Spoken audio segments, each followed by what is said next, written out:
Esta llanura fue el escenario donde Aníbal dirigió a su ejército cartaginés contra la poderosa Roma en el año 216 a.C. Soy Matthew Settle. Más de 100.000 hombres lucharon aquí en una batalla definitiva. Más de la mitad de ellos murieron en este lugar, en Canas. Actualmente esta tierra es parte de Puglia, en el sur de Italia.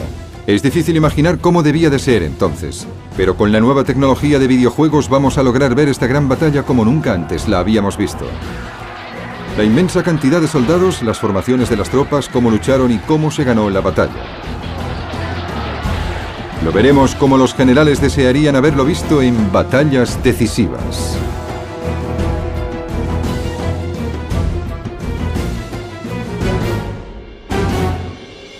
Batallas decisivas. Canas. Esto es lo que queda de la ciudad romana de Canas. Pero hace 2000 años, en estos campos, las legiones más poderosas de Roma lucharon contra una de las mejores mentes militares de la historia, Aníbal, comandante de los ejércitos de la gran ciudad comercial de Cartago. En el año 250 a.C., Roma dominaba ya la totalidad de Italia, pero quería expandir su poderío al mar Mediterráneo. Sin embargo, existía la rica ciudad de Cartago, en la costa norte de África, con la que debía competir. El problema no era que el Mediterráneo fuese demasiado pequeño para que coexistieran dos potencias rivales.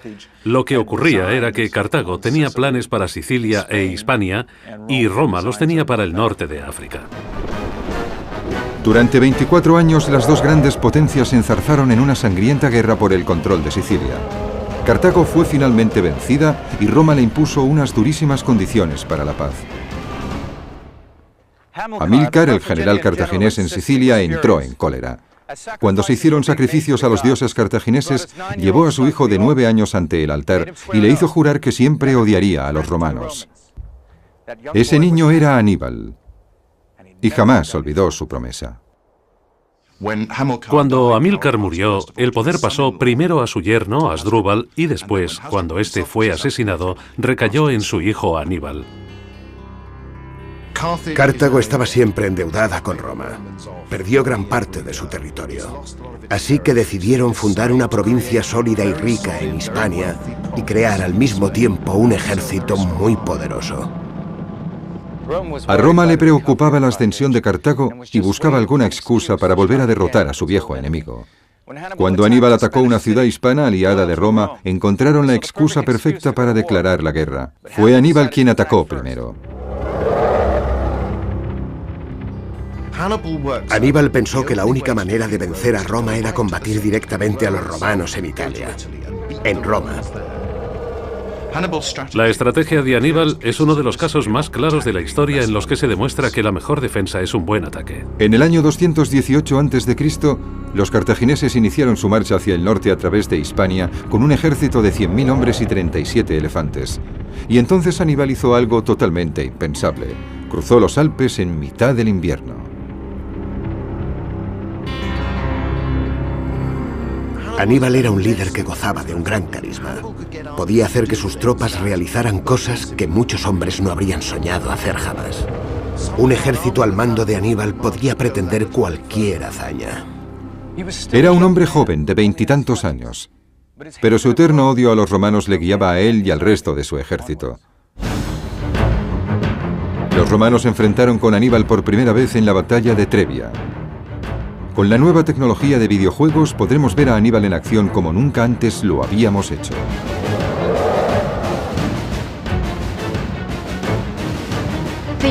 La importancia de los elefantes no se debe subestimar. No se usaban como animales de carga, sino como elementos ofensivos. Y eran muy importantes para la imagen. Se han conservado monedas cartaginesas con la imagen de Aníbal por un lado y un elefante por el otro.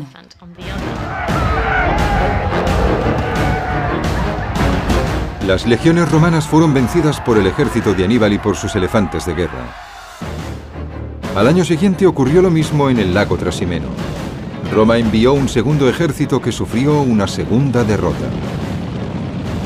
Parecía que nada podía detener a Aníbal.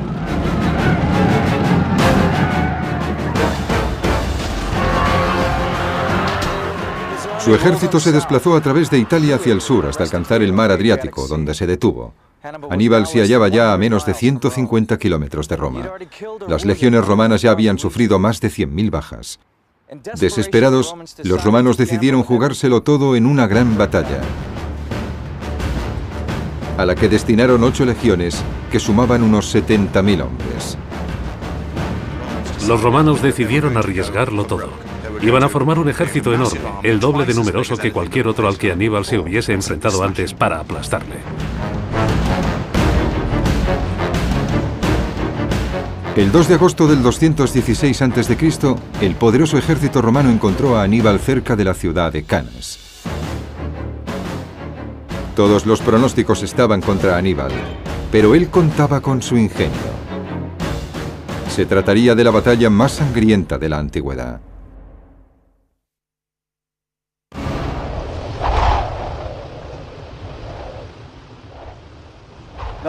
El viento cálido sopla en la llanura de Canas igual que hace 2000 años.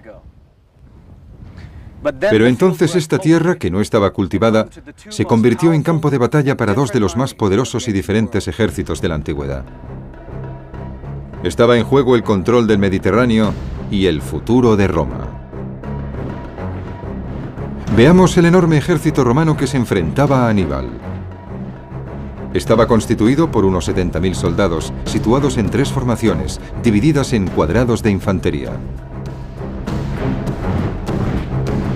Estas formaciones estaban diseñadas para conseguir la máxima flexibilidad, pero eran difíciles de controlar en el fragor de la batalla y se necesitaba un comandante muy experimentado para que fuesen efectivas.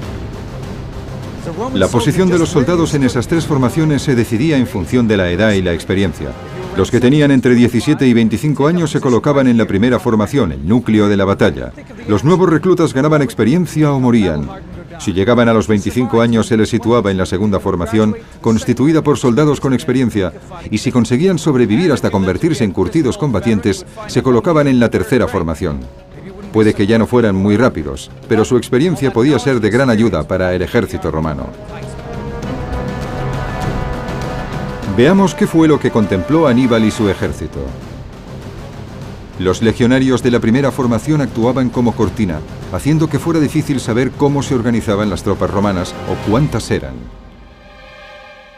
El ejército de Aníbal no se parecía en nada a la maquinaria militar romana dispuesta en el otro lado del campo de batalla.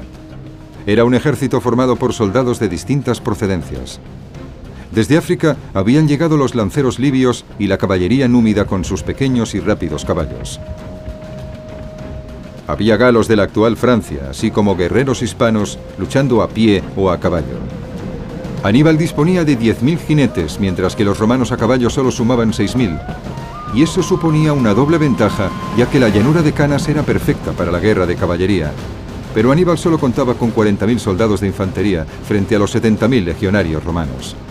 El inmenso ejército romano estaba al mando de 2 comandantes, Paulus y Varro, que se turnaban para dirigirlos en días alternos. Era complicado aunque ambos comandantes coincidieran en la estrategia, pero no era así. De hecho, tenían estrategias opuestas. Paulus era partidario de un acercamiento cauteloso y no quería apresurarse a entablar batalla. Por el contrario, Varro estaba ansioso por empezar la lucha y pretendía presentar batalla en la llanura, donde el enorme ejército romano tenía espacio suficiente para maniobrar. El 2 de agosto del 216 a.C., como el mando estaba en manos de Varro, el ejército romano empezó a formarse para presentar batalla. Como siempre, la infantería ocupó el centro, con destacamentos de caballería a cada lado para vigilar los flancos. No sabemos exactamente lo que planeaba Varro, pero decidió cambiar el orden normal de batalla. Ordenó a las formaciones romanas que se situaran con una mayor densidad. Había menos huecos y prácticamente ninguna posibilidad de cambiar de formación. Con inteligencia o con estupidez total, los cónsules habían accedido a comprimir las legiones para crear profundidad y sorprender con la idea de que habían penetrado en el ejército cartaginés. Sacrificaron la flexibilidad a cambio de la potencia. Así que Aníbal ideó una estratagema. Colocó a sus galos y a sus hispanos en una formación que se abría hacia los lados, lejos de las líneas romanas. Parecía que invitaba a un ataque violento contra el centro de sus fuerzas, inferiores en número. Incluso sus propios soldados debieron de preguntarse qué planeaba. Aún así, él mismo se situó en la parte más vulnerable del frente, en el centro, donde más dura sería la lucha. Tenían que resistir el empuje de esa enorme apisonadora romana. Se colocó allí para dar ánimos a la parte más débil de sus fuerzas. Hasta cierto punto debía apelar a las emociones, a la cultura de guerra de los galos que formaban muchas de esas unidades. Esta era una cultura en la que se debía destacar, hacer cosas espectaculares, llamar la atención. Curiosamente, Aníbal había dejado sus mejores tropas, los lanceros libios del norte de África, en reserva, en los flancos de su ejército. Pero sabía perfectamente lo que hacía. Tenía un plan en mente. Más de 100.000 soldados y 16.000 jinetes se encontraban dispuestos en este campo de batalla de apenas 5 kilómetros cuadrados, desde la línea de árboles que bordea el río hasta aquí, la colina de Canas. De repente los romanos se pusieron en movimiento y las legiones empezaron a avanzar. Los soldados de Cartago, que solo sumaban la mitad de los romanos, se prepararon para el encuentro.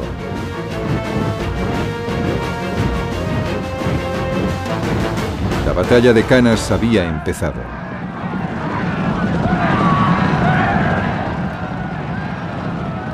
Aníbal envió a su caballería contra los jinetes romanos comandados por Paulus.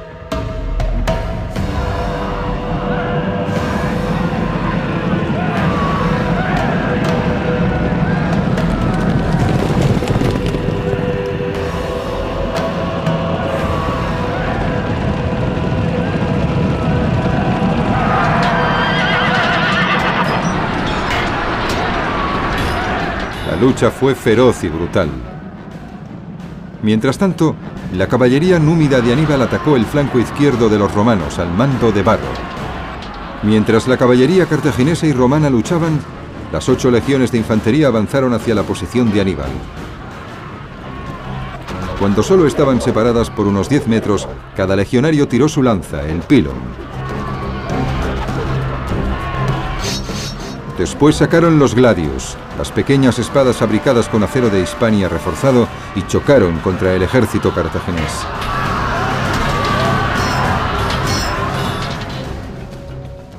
Estos son reproducciones de un gladius y de un escudo. El escudo se usaba para golpear a los adversarios y se acompañaba con un rápido ataque.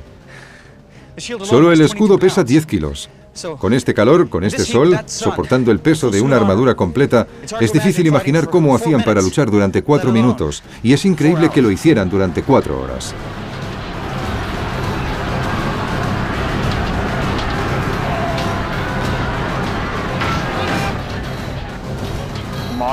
Las reconstrucciones modernas del arma nos enseñan que un hombre musculoso con un gladius tenía más fuerza, más potencia ofensiva que una lanza, una flecha o cualquier otra arma manual o proyectil. El número de combatientes romanos era inmenso, y el ejército de Aníbal sufrió muchísimas bajas mientras las legiones se abrían paso hacia el centro. El extraordinario empuje romano parecía imparable. La suerte de Aníbal y de sus hombres pendía de un hilo. La derrota parecía inevitable, pero Aníbal estaba a punto de poner en marcha su estratagema.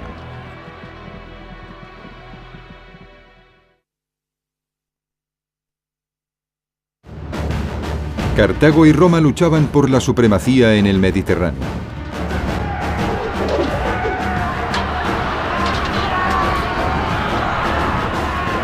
La situación parecía ser desastrosa para Aníbal, ya que sus hombres caían alrededor suyo y las legiones penetraban en el centro de su ejército como si fueran un ariete.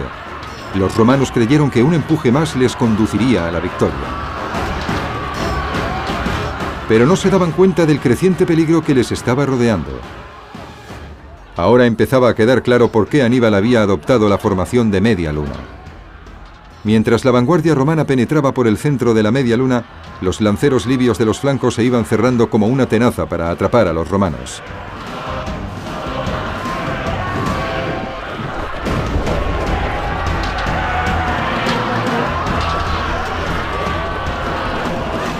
Los soldados del centro del ejército romano no podían utilizar sus espadas. Arrojaban lanzas, jabalinas y piedras contra las tropas cartaginesas, pero no podían responder adecuadamente. Se hallaban demasiado apretujados.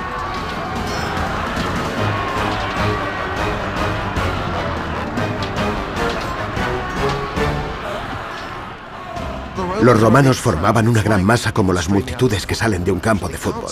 No veían lo que pasaba. En ese momento, la caballería de Aníbal superó a los jinetes romanos por ambos flancos y empezó a rodear a las legiones. En la vanguardia, el ataque romano se estancó debido a la densidad de su formación. Y entonces la caballería cartaginesa los cercó por detrás. La trampa había funcionado. El gran ejército de Varro y Paulus había quedado totalmente rodeado.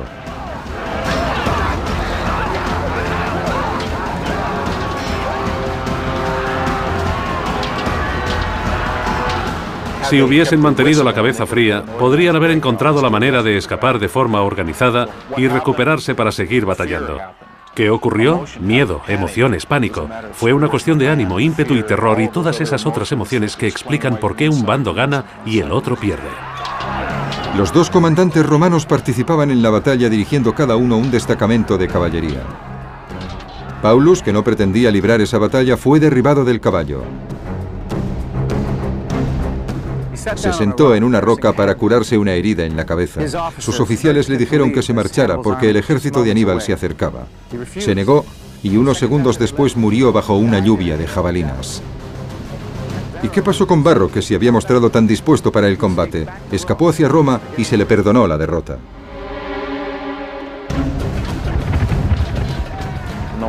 No importaba lo poco inteligente que en retrospectiva parecía haber sido para los romanos la decisión de Varro. No iban a cuestionarla porque el rasgo principal de todos los comandantes romanos era la agresividad. Hay que tener en cuenta que lo que ocurrió en Cannas no debía haber ocurrido. Los estrategas militares no podían prever que un ejército inferior en número pudiera rodear de forma concéntrica, por todos lados, a una fuerza numéricamente superior. Pensar que alguien como Aníbal llevara eso a la práctica era algo muy audaz y no debería haber ocurrido jamás. Por la noche, Cannas era un campo de sangre y de miembros cercenados. La batalla había durado solo 4 horas, pero casi 50.000 romanos y 10.000 cartagineses habían muerto. Unos 200 hombres por minuto. Casi un tercio de los senadores romanos, los políticos que gobernaban Roma, yacían muertos o habían sido capturados. Fue la peor derrota sufrida por Roma.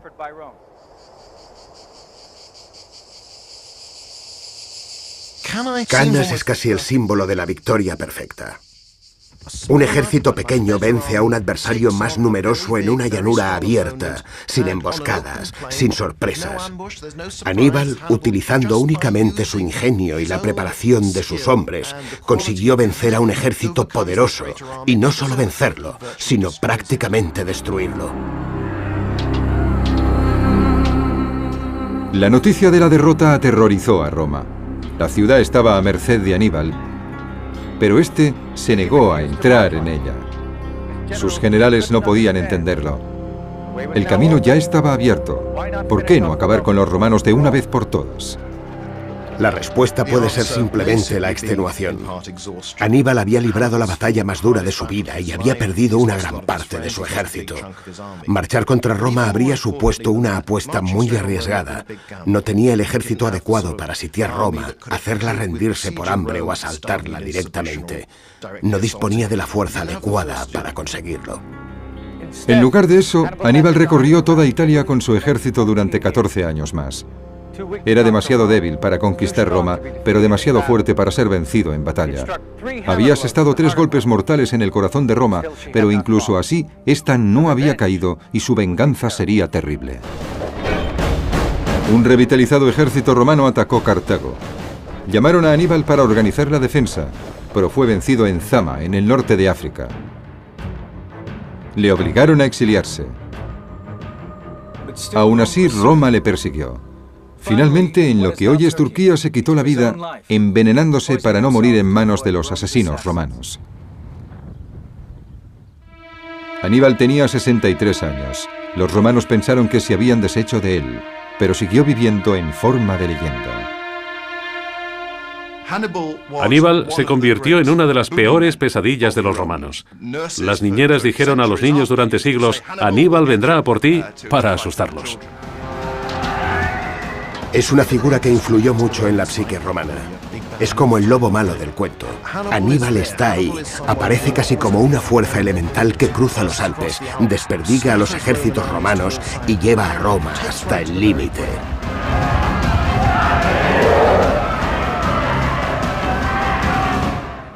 Aníbal mantuvo la promesa que hiciera a su padre y a sus dioses, pero al no poder destruir Roma, la había hecho más fuerte.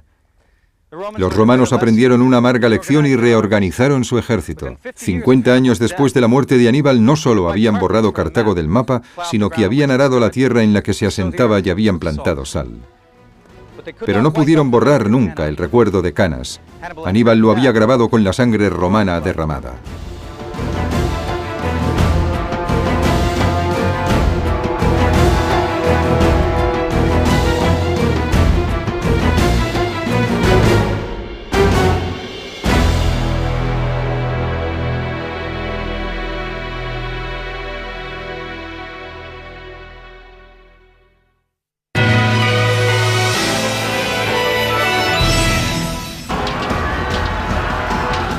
Si hubiesen mantenido la cabeza fría, podrían haber encontrado la manera de escapar de forma organizada y recuperarse para seguir batallando.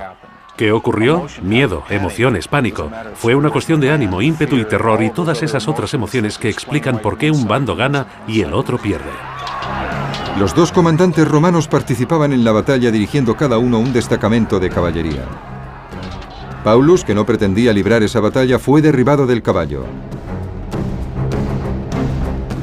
Se sentó en una roca para curarse una herida en la cabeza. Sus oficiales le dijeron que se marchara porque el ejército de Aníbal se acercaba. Se negó y unos segundos después murió bajo una lluvia de jabalinas.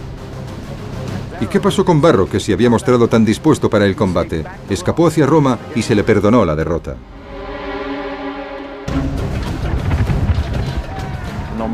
No importaba lo poco inteligente que en retrospectiva parecía haber sido para los romanos la decisión de Varro. No iban a cuestionarla porque el rasgo principal de todos los comandantes romanos era la agresividad. Hay que tener en cuenta que lo que ocurrió en Cannas no debía haber ocurrido. Los estrategas militares no podían prever que un ejército inferior en número pudiera rodear de forma concéntrica, por todos lados, a una fuerza numéricamente superior. Pensar que alguien como Aníbal llevara eso a la práctica era algo muy audaz y no debería haber ocurrido jamás. Por la noche, Canas era un campo de sangre y de miembros cercenados. La batalla había durado solo 4 horas, pero casi 50.000 romanos y 10.000 cartagineses habían muerto. Unos 200 hombres por minuto. Casi un tercio de los senadores romanos, los políticos que gobernaban Roma, yacían muertos o habían sido capturados. Fue la peor derrota sufrida por Roma.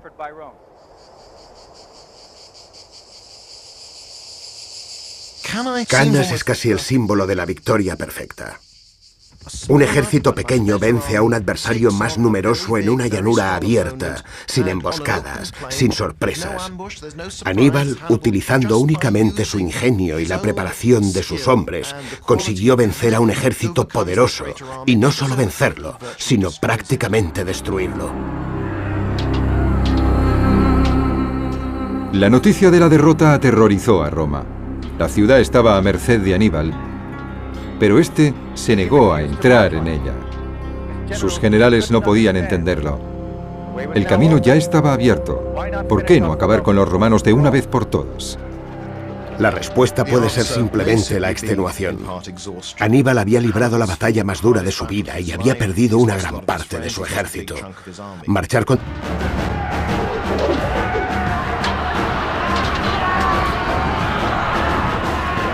La situación parecía ser desastrosa para Aníbal, ya que sus hombres caían alrededor suyo y las legiones penetraban en el centro de su ejército como si fueran un ariete.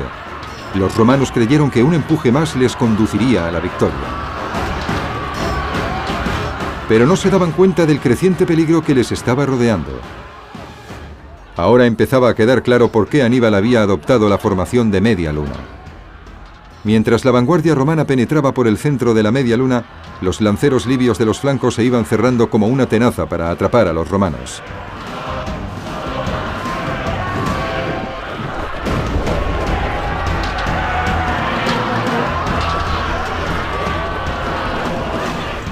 Los soldados del centro del ejército romano no podían utilizar sus espadas.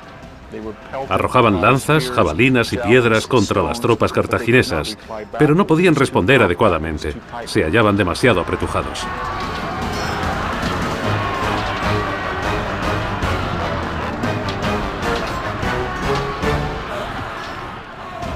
Los romanos formaban una gran masa como las multitudes que salen de un campo de fútbol.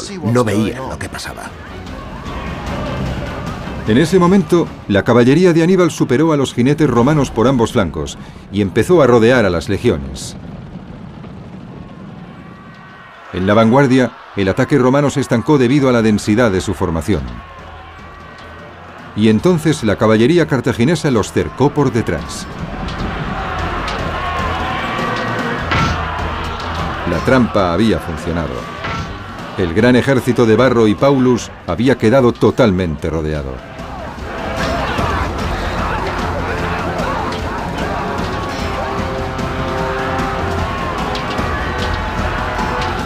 Si hubiesen mantenido la cabeza fría, podrían haber encontrado la manera de escapar de forma organizada y recuperarse para seguir batallando. ¿Qué ocurrió? Miedo, emociones, pánico. Fue una cuestión de ánimo, ímpetu y terror y todas esas otras emociones que explican por qué un bando gana y el otro pierde. Los dos comandantes romanos participaban en la batalla dirigiendo cada uno un destacamento de caballería. Paulus, que no pretendía librar esa batalla, fue derribado del caballo. Se sentó en una roca para curarse una herida en la cabeza. Sus oficiales le dijeron que se marchara porque el ejército de Aníbal se acercaba. Se negó y unos segundos después murió bajo una lluvia de jabalinas. ¿Y qué pasó con Varro, que se había mostrado tan dispuesto para el combate? Escapó hacia Roma y se le perdonó la derrota.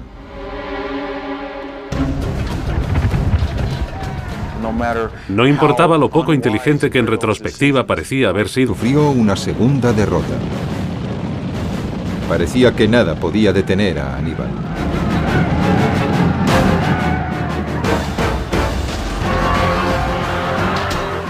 Su ejército se desplazó a través de Italia hacia el sur hasta alcanzar el mar Adriático, donde se detuvo. Aníbal se hallaba ya a menos de 150 kilómetros de Roma. Las legiones romanas ya habían sufrido más de 100.000 bajas.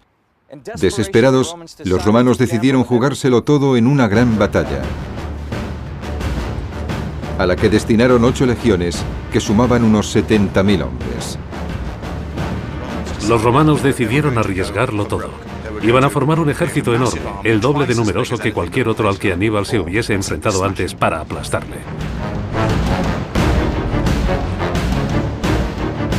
El 2 de agosto del 216 a.C., el poderoso ejército romano encontró a Aníbal cerca de la ciudad de Canas. Todos los pronósticos estaban contra Aníbal, pero él contaba con su ingenio. Se trataría de la batalla más sangrienta de la antigüedad.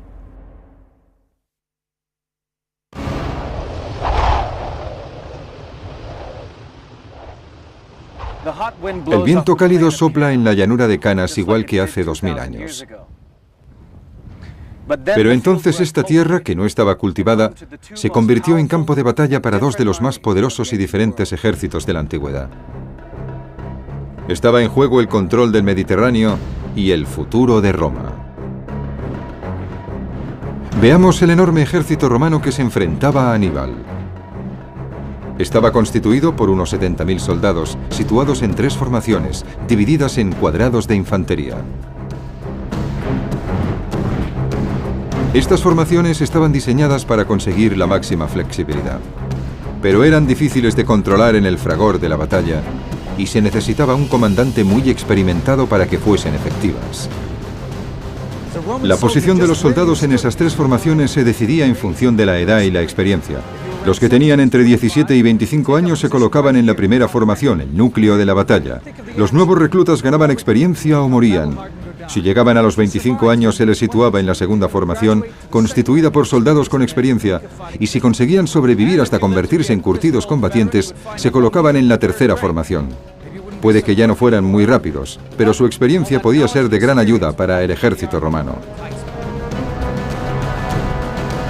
Veamos qué fue lo que contempló Aníbal y su ejército.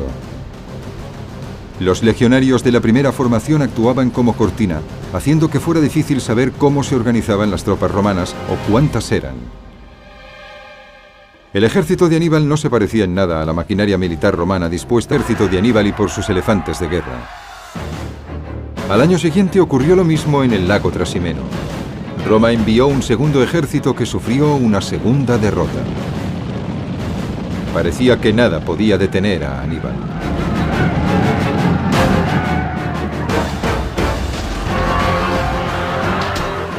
Su ejército se desplazó a través de Italia hacia el sur hasta alcanzar el mar Adriático, donde se detuvo. Aníbal se hallaba ya a menos de 150 kilómetros de Roma. Las legiones romanas ya habían sufrido más de 100.000 bajas. Desesperados, los romanos decidieron jugárselo todo en una gran batalla, a la que destinaron 8 legiones que sumaban unos 70.000 hombres. Los romanos decidieron arriesgarlo todo. Iban a formar un ejército enorme, el doble de numeroso que cualquier otro al que Aníbal se hubiese enfrentado antes para aplastarle.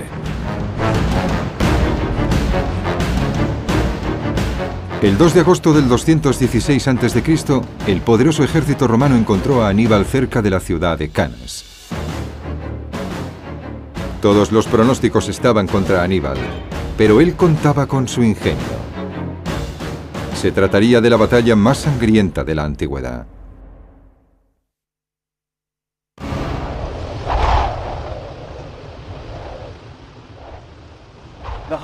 El viento cálido sopla en la llanura de Canas igual que hace 2000 años.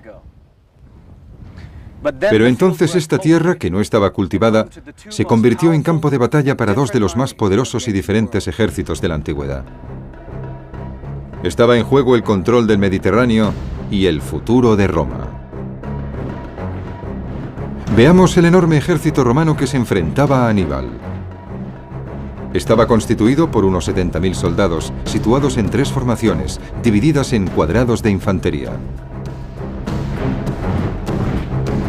Estas formaciones estaban diseñadas para conseguir la máxima flexibilidad, pero eran difíciles de controlar en el fragor de la batalla y se necesitaba un comandante muy experimentado para que fuesen efectivas. La posición de los soldados en esas 3 formaciones se decidía en función de la edad y la experiencia. Los que tenían entre 17 y 25 años se colocaban en la primera formación, el núcleo de la batalla. Los nuevos reclutas ganaban experiencia o morían. Si llegaban a los 25 años se les situaba en la segunda formación, constituida por soldados con experiencia, y si conseguían sobrevivir hasta convertirse en curtidos combatientes, se colocaban en la tercera formación. Puede que ya no fueran muy rápidos, pero su experiencia podía ser de gran ayuda para el ejército romano. Veamos qué fue lo que contempló Aníbal y su ejército. Los legionarios de la primera formación actuaban como cortina, haciendo que fuera difícil. Era algo muy audaz y no debería haber ocurrido jamás. Por la noche, Canas era un campo de sangre y de miembros cercenados. La batalla había durado solo 4 horas, pero casi 50.000 romanos y 10.000 cartagineses habían muerto. Unos 200 hombres por minuto. Casi un tercio de los senadores romanos, los políticos que gobernaban Roma, yacían muertos o habían sido capturados. Fue la peor derrota sufrida por Roma.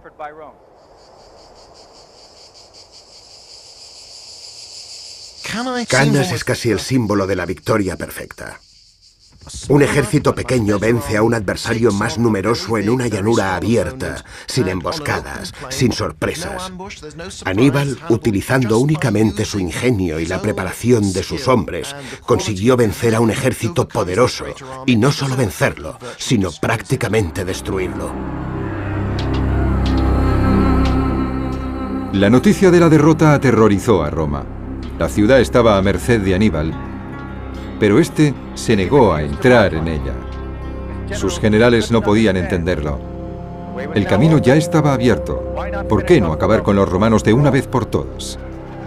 La respuesta puede ser simplemente la extenuación. Aníbal había librado la batalla más dura de su vida y había perdido una gran parte de su ejército. Marchar contra Roma habría supuesto una apuesta muy arriesgada. No tenía el ejército adecuado para sitiar Roma, hacerla rendirse por hambre o asaltarla directamente. No disponía de la fuerza adecuada para conseguirlo. En lugar de eso, Aníbal recorrió toda Italia con su ejército durante 14 años más. Era demasiado débil para conquistar Roma, pero demasiado fuerte para ser vencido en batalla. Había asestado 3 golpes mortales en el corazón de Roma, pero incluso así, esta no había caído y su venganza sería terrible. Un revitalizado ejército romano atacó Cartago. Llamaron a Aníbal para organizar la defensa, pero fue vencido en Zama, en el norte de África. Le obligaron a exiliarse. Aún así, Roma le persiguió.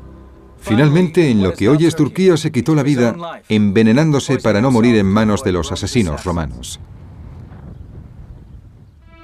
Aníbal tenía 63 años. Los romanos pensaron que se habían deshecho de él, pero siguió viviendo en forma de leyenda. Aníbal se convirtió en una de las peores pesadillas de los romanos. Las niñeras dijeron a los niños durante siglos: Aníbal vendrá a por ti, para asustarlos. Es una figura que influyó mucho en la psique romana. Es como el lobo malo del cuento. Aníbal está ahí. Aparece casi como una fuerza elemental que cruza los Alpes, desperdicia